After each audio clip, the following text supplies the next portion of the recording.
Well, we know that the globe is warming up. We've got observations of temperature over the oceans and over the land, and they're quite clearly showing that over the 20th century we've seen something like 3/4 of a degree of warming. We're also seeing patterns of rainfall changing in the mid and high latitudes, tending to get wetter, and the dry areas of the subtropics are tending to get drier. And there's a lot of evidence now to show that at least some of those changes are due to increasing greenhouse gases in the atmosphere, primarily carbon dioxide. Well, we know that greenhouse gases are increasing in the atmosphere. We can look back actually nearly 1 million years using ice cores from Greenland and the Antarctic, and the bubbles of air that are trapped in those ice cores show us what was in the atmosphere, as I say, going back nearly 1 million years. And we know that the concentrations of carbon dioxide and other greenhouse gases in the atmosphere are now higher than they have ever been, at least over the last 1 million years. And we know that those increases are because of burning fossil fuels, because of modern agricultural techniques. So we know greenhouse gases are increasing in the atmosphere. We know from very basic physical understanding that an increase in greenhouse gases in the atmosphere would tend to produce a warming, because these greenhouse gases, they act like a blanket, and they trap the heat that's given off by the earth. They trap that heat, and so they cause a warming. The way that the climate system works is that as there's a warming, other things respond. So rainfall, cloud patterns change. So we would expect to see some areas of the world, that's like the subtropics, drying, and mid and high latitudes getting wetter. So the sort of changes that we might expect to see in the future, we would expect to see further warming. So we've already seen something like 3/4 of a degree over the 20th century. By the end of I said 2100, unless we do something to really start reducing our emissions of greenhouse gases, we could see global temperatures increase from anything from 1.5 to 4 degrees centigrade.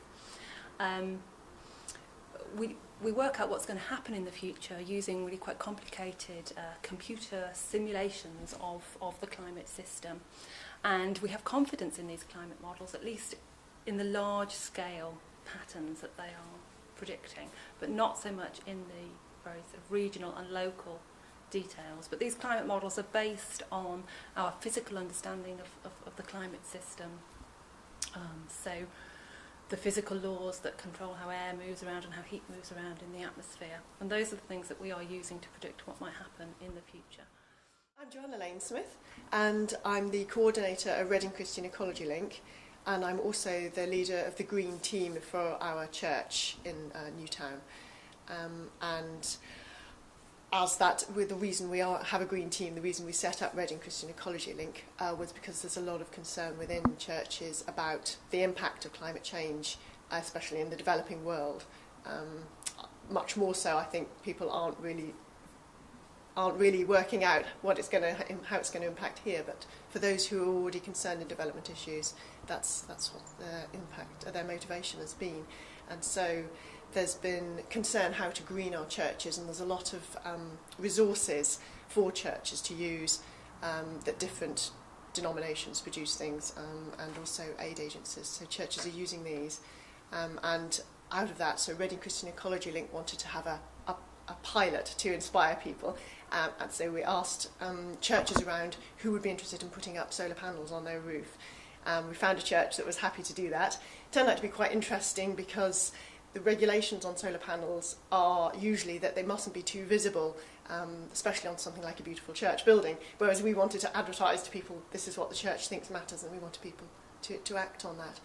But it did get through the planning eventually, and it's going ahead very soon. And it's also worked really well because it's inspired people in the congregation and nearby to start putting panels on. There's a school nearby who've been really excited by it as well. So it's had that motivational force. We've also, other churches have been trying to cut their energy use. That's obviously the first point you need to do before you're putting the panels on anyway. And the Reading Quaker meeting are definitely streets ahead on this, because they've been putting in hanging ceilings, they've sealed over doors they don't use anymore, they've put special blinds which help keep in the heat, and they have been reducing their carbon footprint by, I think, well, in 3 years they reduced it by 30%, so it's going really well in that respect. I think one of the things we aim to do here is to very much look at a holistic approach to sustainability. Hence we've gone for a sustainable building and a sustainable outside environment. We're looking at the children becoming aware for the future of what they can do to maintain a sustainable society. So our outside environment has the vegetable growing areas, the fruit trees. We have ducks and chickens. The children are used to watching the eggs hatch, to growing the chickens and to growing the ducks, and then seeing the whole life cycle. They also collect the eggs for cooking. They know that the eggs aren't always fertile and can be used for cooking. When we grow the vegetables, it's very much all around them growing and using the vegetables for cooking, and then also seeing that the ducks and chickens help to maintain a bug-free environment and to take away the debris from the vegetables once we get to the end of the season, the growing season. The building that we have developed with an air source heat pump, which they see it working, and they see it actually heating the building. We have light emitting diodes, LEDs, which light the building, which create a very nice light, a white light, and actually save a huge amount in electricity. Also, we talk to the children about the fact that they are completely recyclable. There's not one part of them you can't reuse when they come to their end of their lifespan, which is 15 years as opposed to a tube, which is a year for a neon tube.